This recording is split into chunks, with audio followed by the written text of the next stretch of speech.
घनसावंगी तालुक्यामध्ये गेल्या 4 दिवसापासून ढगफुटीच्या माध्यमातून अतिवृष्टीचा पाऊस पडत आहे आणि ह्या पावसाच्या माध्यमातून घनसावंगी तालुक्यातील शेतकरी बांधवांच्या पिकाचं फार मोठ्या प्रमाणात नुकसान झालेलं आहे।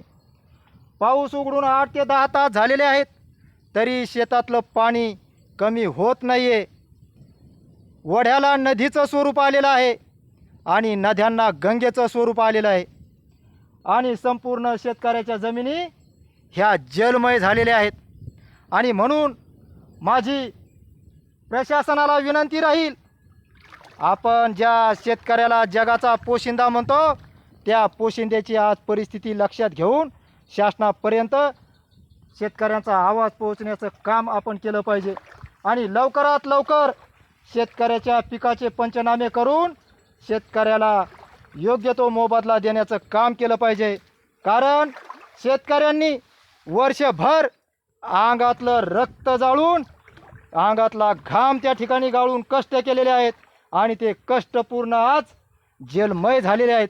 आज शेतकरी खूप मेटाकुटीला आलेला आहे आणि म्हणून ह्या शेतकऱ्याला प्रशासनाच्या माध्यमातून शासनापर्यंत लवकरात लवकर आपण काहीतरी ठोस पावलं उचलून योग्य तो न्याय माझ्या शेतकरी बांधवांना दिला पाहिजे।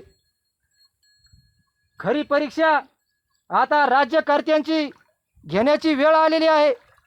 कारण जे राज्यकर्ते आहेत खूप मोठमोठ्या नावानं त्यांचा वाजागाजा होत आहे आणि म्हणून मला ह्या माध्यमातून सांगायचं आहे, देवा भाऊ, ओ अनाथांचे नाथ, अजितदादा, काहीतरी आता करा, परंतु शेतकऱ्याला लवकरात लवकर न्याय मिळवून देण्याचं काम करा।